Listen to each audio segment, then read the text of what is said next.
PodCastle, episode 693 for August 24th, 2021. Everybody's Got a Hungry Heart by Lewis Evans. Rated R with a content warning for sexuality.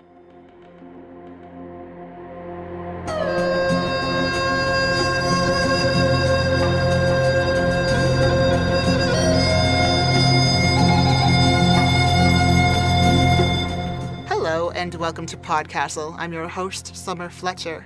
Today's story, Everybody's Got a Hungry Heart, was previously published by Translunar Travelers Lounge and was written for you by Lewis Evans. Lewis Evans met the love of his life on the street and they eloped this past summer. Meet cute, happy ending. It's good work if you can find it. His work has appeared in Nature, Analog, Interzone, and more. He's online at evanslewis.com and tweets at LewisEvansWrite. Your narrator for this story is Dave Robison. Dave Robison is an avid literary and vocal alchemist who pursues a wide range of creative explorations. A brainstormer, keeper of the buttery man voice, and eternal optimist, Dave's creative ADHD ensures that he'll have half a dozen projects going at any given time. His dulcet tones have narrated dozens of stories for Escape Artists Incorporated, and he's currently shepherding several projects, including Archivos, a story mapping and presentation tool, and a zombie-themed coffee company, complete with a weekly webcomic called Corpse, Coffee, and Tea. Links will be in the show notes. He recently accepted the position of production concierge with Escape Artists, lending his years of production and vocal experience to support the organization. And now, try to catch someone's eye and enjoy the story. Everybody's Got a Hungry Heart by Lewis Evans. Narrated by Dave Robison. Agent Heartbreak and the Misery Muse meet cute on a lonely heart's cruise. Their gazes lock above the brunch buffet. Let's go with she for Agent Heartbreak, inaccurate though it is. She is a vision in a silk robe, bathing costume high to her neck and cut open just below her sternum, cheekbones like a jewel thief's kit. She is spooning a single deviled egg onto an undersized plate, objectively the most awkward food to serve at a buffet. But her muscular arms move it the way the hired dance virtuoso whirls an ingenue across the ballroom floor. Let's call the muse he, although, at least by percentages, this is dead wrong, looks like nothing more than the most fuckable elf prince of Mars. Iron oxide skin, understated jewelry. His hair is platinum from root to tip, and flows over his collar and down to his chest. His shirt is open to his navel. He is buttering a bagel. They stare deeply into each other's eyes, which are utterly unlike in appearance, light and dark, wide and narrow, round and sharp. They do, however, have one commonality. To stare in either pair of eyes is to feel oneself drowning in a tank of cement. They hold each other's gaze for a long, long time. Everyone on the cruise, from crew to captains, hold their breath. Every seabird wheeling in the sky and dolphin leaping alongside forgets to exhale. Finally, as one, they look away, the same quick flash of eyes that so coyly invites pursuit. They do not look back. He finishes buttering his bagel. She eats the deviled egg, standing right there at the buffet table, and gets a big fat blob of mustard and yolk right on her chin. They stomp out of the dining hall by opposite exits. Though neither of them knows it, they are thinking the exact same thing. Who the hell was that asshole? Agent Heartbreak is the crowning glory of a secret government research program. At least, that's what her handlers tell her. When they come to her, they wear sunglasses and thick mittens and noise-canceling headphones that render her voice flat and robotic. They are always in pairs, and when they leave, at least one of them is always weeping. Her handlers tell her that back in the 50s after the war, they do not say which 50s, whose war, the government saw the rise of the three-headed dragon of the cosmetics/beauty/advertising industry and sought to conquer it. They tell her that for a decade or more, men in plain gray suits and shuffling gait bombed fashion runways, advertising agencies, television studios, hair care counters, while apprentice models in fashionable shifts slit throat after bureaucratic throat, smiling smiles that never reached their eyes.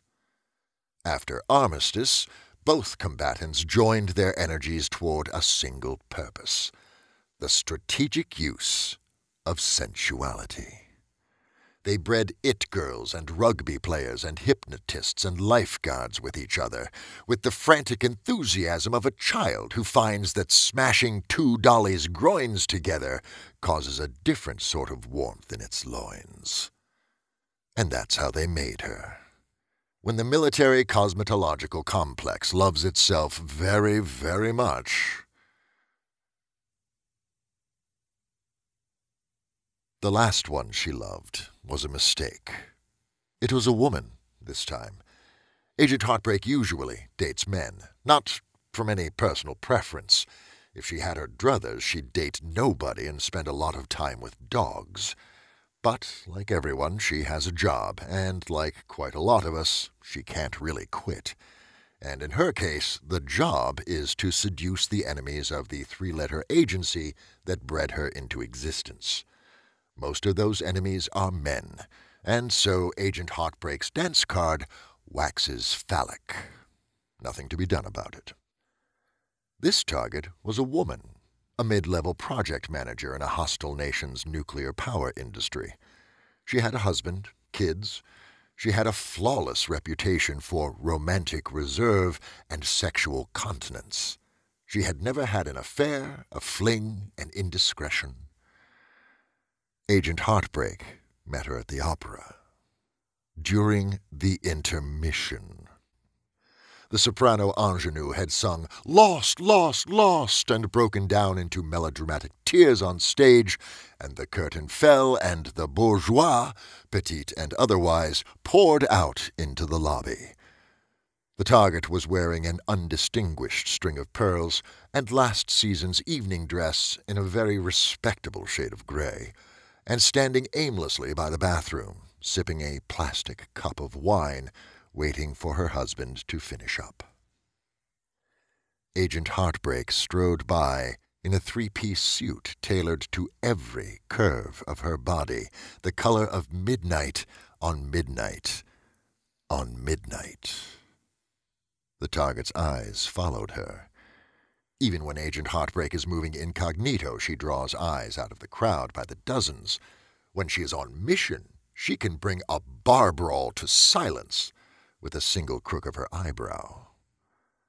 She passed in front of the target, letting herself be seen, letting the target's eyes follow her, and she disappeared into the whirl of evening wear, and she waited the length of the target's longing, lonesome sigh.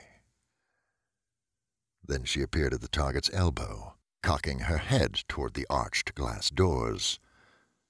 Cigarette? When you're good at something, it rarely holds your interest.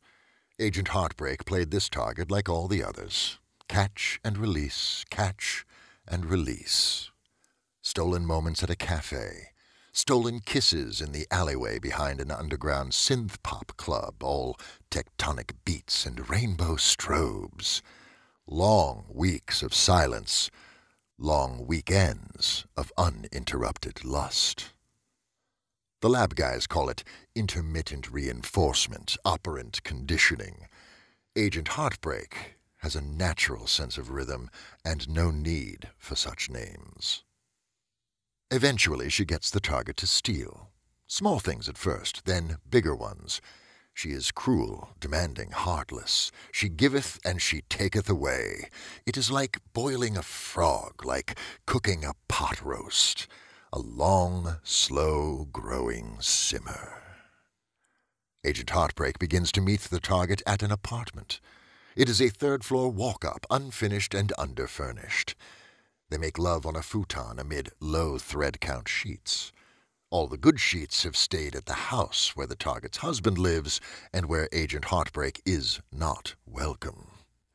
Together, Agent Heartbreak and the target eat greasy delivery dumplings and drip oil on the crooked hardwood. The target says, "I think this is love." Agent Heartbreak makes a noise. People have killed themselves over Agent Heartbreak before. Like, a lot of people. How do you think they started calling her Agent Heartbreak? When she started out, she was just Agent 86. So, she's used to it. Well, no, she's not used to it. It's not, a good feeling. But it's like a chronic gastric condition or something. It starts with that familiar low burn deep in her gut. And then she spends a day holed up with the pukes or shits, or if she's especially lucky, both. And then she gets over it, and she keeps going. What's she gonna do, stop eating? Her handlers are familiar with this affliction, and they are magnanimous with half-holidays and weekends of R&R and bottles of antacid. Agent Heartbreak hadn't figured this target for suicide. Too sensible, too composed. Exactly the sort of woman who could, piece by careful piece, reassemble a shattered life. If not into the same shape, at least into something serviceable. And you know what? Agent Heartbreak was right. The target didn't kill herself, didn't even cry. No, what fucked Agent Heartbreak up was the kid. It's the last day of the mission, and it's got that whirlwind last day feel. Where are the keys? Where's my hat? Have they blown my cover? What's the extraction window? And Agent Heartbreak goes to the target's house. Not her new apartment, but that family house, a 3-story brownstone in a Tony neighborhood with a nice shiny streetcar tootling by on restored rails. Agent Heartbreak is dressed to travel and made up to stun for one last time. Her faked accent is sagging like a beat-down porch. She's already forgetting how to conjugate the target's language. It's a good neighborhood, and the door isn't locked. Agent Heartbreak lets herself in. She's after just one more set of documents, one final sheaf of papers the target has left at her family home rather than the apartment. Nothing special about these documents. They weren't the linchpin or the turnkey or the keystone. They won't solve a mystery, win a war, broker a peace. It's just another ordinary manila envelope full of treason.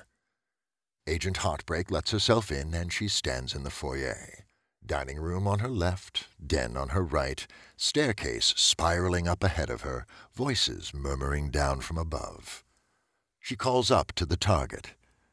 "1 second," comes from upstairs, followed by louder, more accusatory murmurs.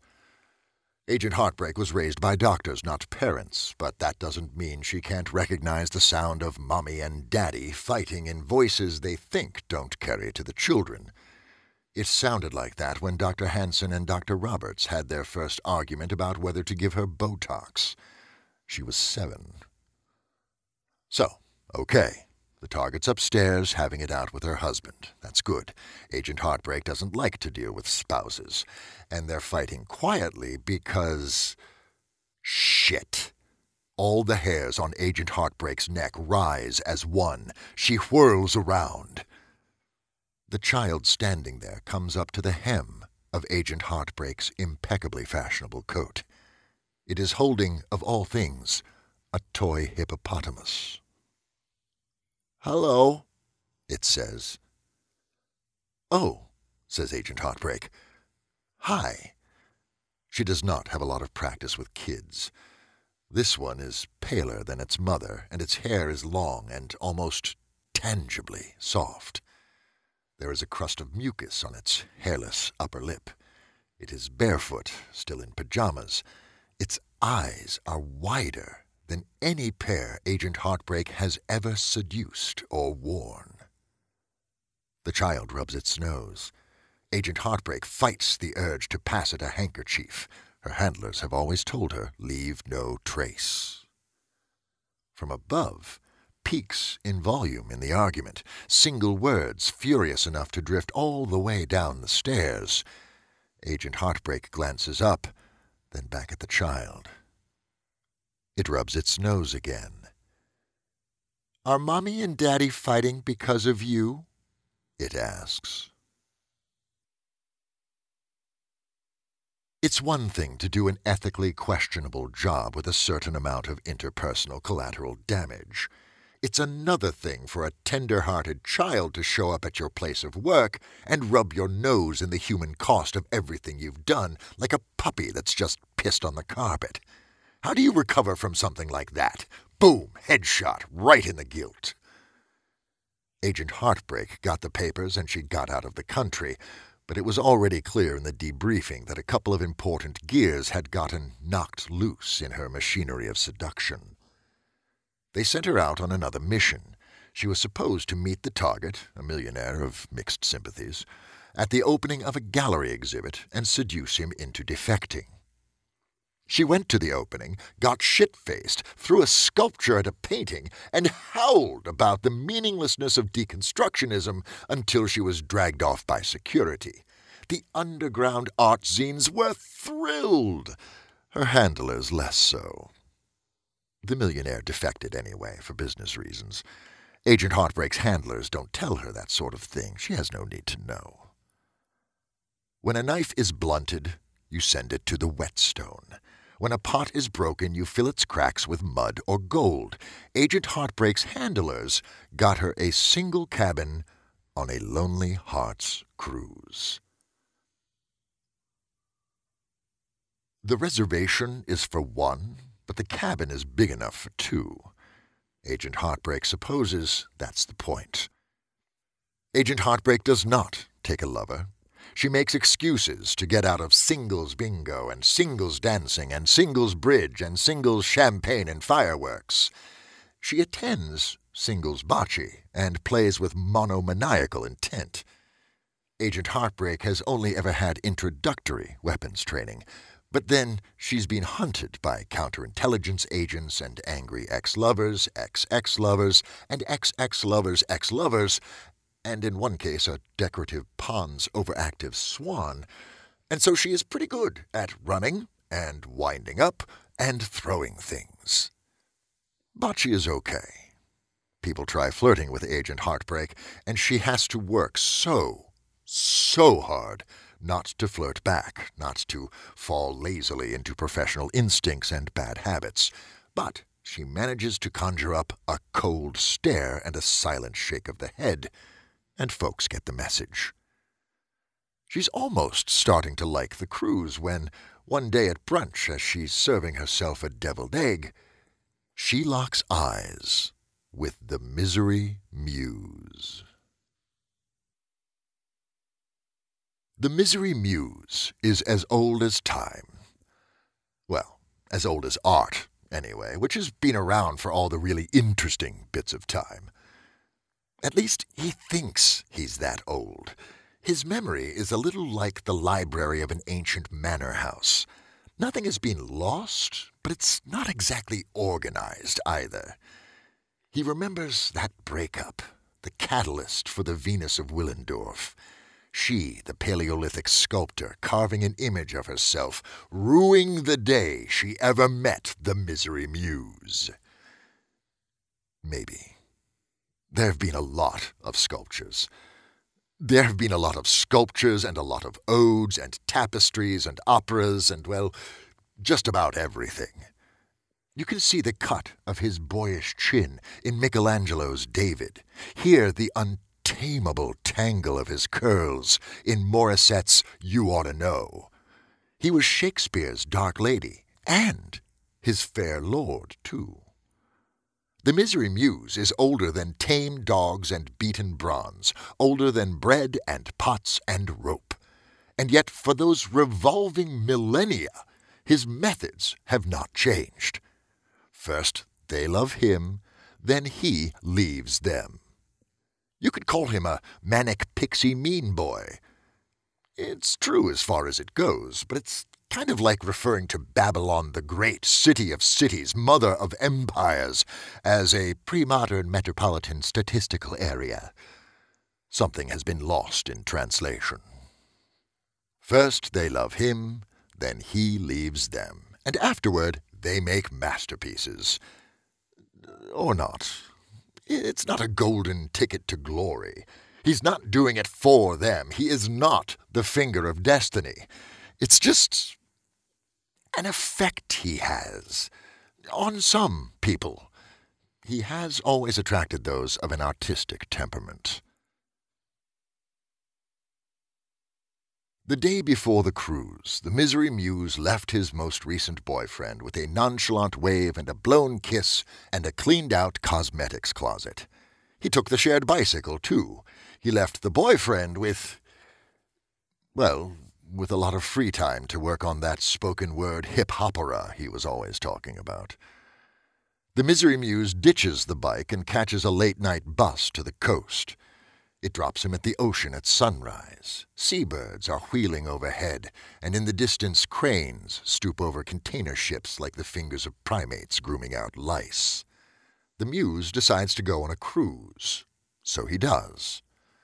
Before the horn has finished its first blast, as the great propeller screws of the Leviathan ship have just begun to turn, the Misery Muse has already broken into some guy's cabin and stolen half of his wardrobe.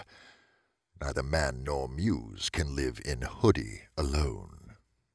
It's a Lonely Hearts cruise, the Misery Muse learns, which merely moves his job from easier to easiest. From shooting fish in a barrel to dropping a tactical nuke on a tin of sardines. By brunch on the 6th day of travel, the Muse has had 18 lovers of all sexes and genders. He has whirled from partner to partner at singles dancing and traded chaste kisses of incredible promise at singles bridge. And at the after-party for singles bingo, he laid nude on the mass-produced carpet and let 3 frantic souls cover his torso nipple to waistline with bingo stamps. Every one of his ephemeral paramours is an artist. They are failed poets and amateur DJs and weekend watercolorists and one actually quite talented flautist who hasn't played a note since a nervous breakdown in graduate school and who will, after a whirlwind 3-hour romance with the Muse involving a very suggestive lunch discussion and an abortive elevator tryst, go on to compose a groundbreaking woodwind concerto. And then, on the 6th day of the journey, Sunday, the day that God set down the burden of creation and spent all afternoon thirst-texting her exes, on the 6th day, at brunch, the Misery Muse crosses paths with Agent Heartbreak.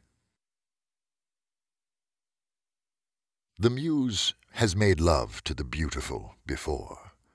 He has slept with Zaftig novelists and punk frontmen with heroin hip bones. He is no stranger to the penetrating stare or the soulful one. Papa Hemingway may have been shooting blanks in the basement, but the want in his eyes was a 5-alarm tsunami, complete with undertow. Take it on competent authority. The Muse has fucked the beautiful and the charismatic, and even the famously seductive. Anna Wintour and Jimi Hendrix's whirlwind romance had a third, you know, though you won't see his sly smile in the magazines or history books. Or was it hers that time? The Muse has never said. In short, the Muse knows love. This isn't it. It is said love is an ocean. But if love is an ocean, then this is a box jellyfish, half seen, deadly to the touch, lying in wait. It is said love is a battlefield. Love is as terrible as an army with banners. But if love is bold charge and hot blood, if love rides a steed into battle, then this is a landmine. It should, the Muse thinks, be banned by the Geneva Convention. But for the Misery Muse, it is already too late. Even days after their chance encounter, he cannot get Agent Heartbreak out of his head. She can't get him out of her head either, but for a different reason. The Muse's obsession lingers on what he saw of her, what he dreamt and smelled and tasted. But Agent Heartbreak has a different problem. She can't remember his face. Agent Heartbreak never forgets a face. She can pick up languages and put them down like a dilettante trying out perfumes in an indulgent department store. She can memorize a dossier until she's word perfect in 10 minutes, hold it for 6 months, and then forget it all in the space between 2 swallows of whiskey. But she never forgets a face. Not a lover, not a stranger, not even if she wants to. And yet, when she thinks back to that encounter in the buffet line, all she sees is static. Now, you and I know the reason. Do you think that Emily Dickinson and Hafez, arch-poet of Persia, had the same taste in objects of desire? They did not. The Muse looks like what he has to look like: boy, man, woman, occasionally an implausibly shapely horse. His appearance slides from point to point like that glob of mustard did down Agent Heartbreak's chin way up at the beginning of the story. Of course she cannot hold on to his face. But Agent Heartbreak doesn't know this, and the not knowing makes her wild with frustration. She starts attending every fucking event in the cherry pink and blue printout schedule from the black 3-ring binder the crew's left on her desk. She stays long enough to scan the room, check the faces, and then she goes. The Muse isn't there. In a fit of desperation, she puts her mask back on, seduces the ship's purser, goes back to his cabin, hits him squarely on the back of the head with a convenient plastic vase, and then stands beside his unconscious form, scrolling through the passenger manifest, comparing each passport mugshot to the blankness in her own mind. Nothing. Meanwhile, the Muse is working through his own frustrations, the only way he knows how. He makes eyes at everyone and crams people into his dance card until it boils over and names run down the carpet. He strokes chests and hair and runs his thumb across the lower lip of total strangers. He eats an entire plum in public. The last time he did that, the Iliad and the Odyssey were both written on the same damn night.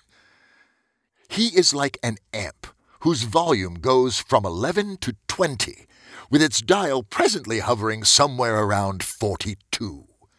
His hands start to give off little static sparks. He spills coffee and accidentally touches the hand of the waiter who's wiping it up. That man hasn't written a word since high school, and within the year, he's on the bestseller list with the first 2 novels of an erotic detective series. The Misery Muse doesn't notice. Normally, he feeds on that unrequited love shit like mosquitoes on ingenuous campers. But now he's a mess. Distractible. Can't wait for things to ripen, always hopping on to the next one. They don't meet for a long time, and then they do. It's night. The stars are out. The lights on deck have been dimmed for effect. There's a faux fire pit, all smoke and fans and light. Everyone is walking around in couples or little intimate knots with wine glasses in hands. The Misery Muse is pacing up and down the deck, irritable, glowering down at his shoes. His scowl has rendered him unattractive. For the first time in a long time, passers-by look away, not longingly towards. Agent Heartbreak leaves the unconscious purser on the floor of his cabin, and she comes up to the deck to get some air. Literally, not just figuratively. Spend too long below decks and every ship feels like a submarine. The even whir of the ducts, the stale smell.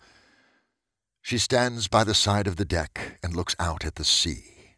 Its undulating surface captures every star in the sky, but never all of them at once. She sighs. The Misery Muse collides with her bodily, and they both go down in a tangle of awkward elbows. "Oh, I'm sorry," says Agent Heartbreak, who, let's be realistic, is the more polite of the two by far, and then she recognizes his face. "You!" They fucked first. Perhaps it should have been otherwise.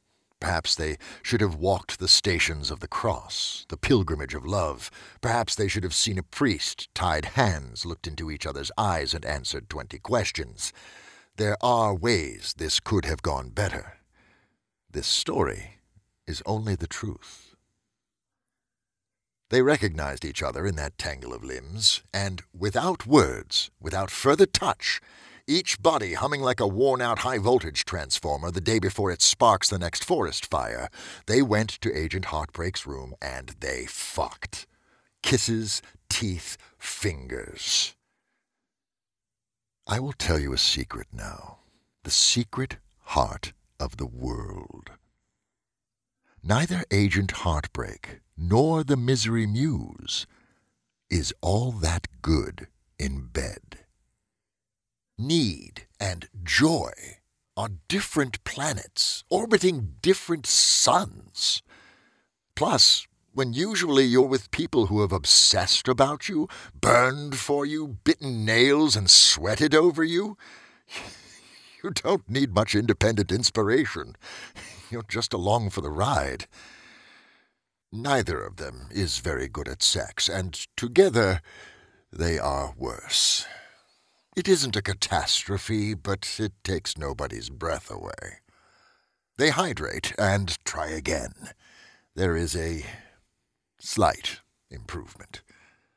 After the second time, they're lying in bed together, completely nude, looking up at the ceiling. Agent Heartbreak has always known she is a knife of a certain shape, sharp here, safe there. Still, it is not something pleasant to confront in the disappointed grunts of the first lover she'd voluntarily taken in decades.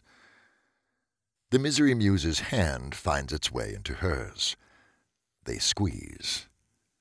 They hold hands for a minute, too, and then suddenly, for no reason she can well articulate, Agent Heartbreak is telling him everything, her whole life story, being raised by the doctors, the nice ones and the cruel ones, the way all the days blended together, the classroom and the bunker, the makeup practice, the gym, the showers, the first time she went out on a training mission, the way her hands shook in the bar, the way people looked at her, so many different faces. She remembers them all, remembers each staring expression, the bartender's slack jaw, the bus driver's smile, the first target, the first suicide, the first failed mission, every language she ever spoke, all of them coming back to her now. The feel of standing in an airport waiting for a plane to a brand new country, her dreams of retiring to a cabin with just dogs, the very best sandwich she ever had, the book she read half of on a bus once and never learned how it ended, what she'd feed the dogs in the cabin, the name of every lover she's ever had, every time she nearly died, the time she was poisoned, the time she was shot, the plastic surgery they made her have for the bullet wound, what she'd named the dogs at the cabin, the time they crashed her car into the sea, and on and on. And in the end, there's nothing left. "Oh," says the Misery Muse, and it is a round and hollow sound. After that, they sleep. They get breakfast together. They get lunch together. They win bocce and they lose bridge. They stay up late, and the Misery Muse points at the stars and recites poetry written about each one, the famous odes and the forgotten ones. And on the last day of the cruise, the Misery Muse tells his story in fits and awkward starts. It's another thing he's not that good at. Doesn't matter. Agent Heartbreak is a good listener, nods in all the right places. They kiss on that last night, and it feels not quite right. So they stop. And so the cruise ends, and they split up. No baggage, no shared taxi to the airport. There's a black car waiting for Agent Heartbreak. The Misery Muse catches the bus. Things don't always end the way you want them to. Of course, that depends on what you want. Agent Heartbreak meets her handlers at a cafe in the shadow of a windowless office building. The coffee's bad, but the bagels are actually okay. The handlers make small talk about her cruise in a way that suggests they may have had her room bugged. They ask if she feels she's gotten over her rough patch and is ready to come back onto the team. They chuckle. Agent Heartbreak chuckles too. She knows how to get along. Yes, she says, I'm ready for another assignment. She wishes it weren't true, but it is. Time doesn't heal all wounds, but it sands away rough and smooth alike. The handlers are wearing sunglasses and mittens and noise-canceling headphones, all with the seal of their spy agency in blue and black, and perhaps that is why they don't notice the Misery Muse come in. Agent Heartbreak's eyes flash up to her vacation lover as he slips behind the handlers, and one of them turns to look, and the Misery Muse slits their throats just like that. They go face down into their bagels, cream cheese and mortal pallor mottling their faces, and Agent Heartbreak stands up. Somewhere, a barista is calling the cops. The Misery Muse hands Agent Heartbreak a key ring. 4 keys, 1 fob, leather, picture of a wolf stitched into it. Then he leans into her ear, and he whispers with the practiced elegance of every man whose secrets have broken your heart. They head out and split up. When Agent Heartbreak gets to the address the Mystery Muse gave her, she's not surprised to see the cabin. The log pile outside, the snowmobile that leaps to life with the 3rd key, the door that opens with the 2nd, the huskies that have been waiting inside and now come panting up to her. She's not surprised. She's never surprised. She's just grateful. It turns out Agent Heartbreak doesn't actually know shit about living rough, but she learns. The superstar choreographer whose cabin it once was mails her the deed to the place, so it's hers. She kills a few bounty hunters and puts them in the ground behind the woodshed until the agency gets the message. She doesn't feed the bodies to her dogs. She wants to be a good mom. Years later, she's watching the Oscars, her one annual hit of glamour. There's a director-producer on the red carpet, got his start writing an erotic detective novel series. And next to him, in a suit the color of fresh blood and orchid throats, is his husband, a man with a face she can't remember. Agent Heartbreak smiles. Then she turns off the TV, pulls on her jacket, and goes to take the dogs for a walk outside in the cool spring evening. Meet cute, happy ending. It's good work if you can find it. End.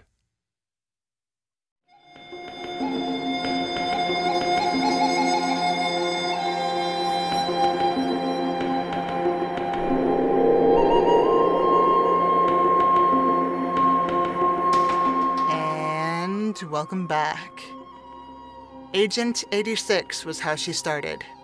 My understanding of the phrase 286 someone means to take them 8 miles out and put them 6 feet under. I've also heard it's rhyming slang for nix, or to get rid of. Nix 86. Turns out it had more benign origins in the 20s and 30s when waiters and soda jerks would use the code to indicate that something had been taken off the menu. The term also found its way into engineering. The ANSI device number, 86, is used to automatically de-energize and lock out a piece of electrical equipment. This source goes back to 1928. There was also mention of F-86 planes shooting people down, but that's whatever. Taking yourself off the menu was how Agent 86 got 86'd.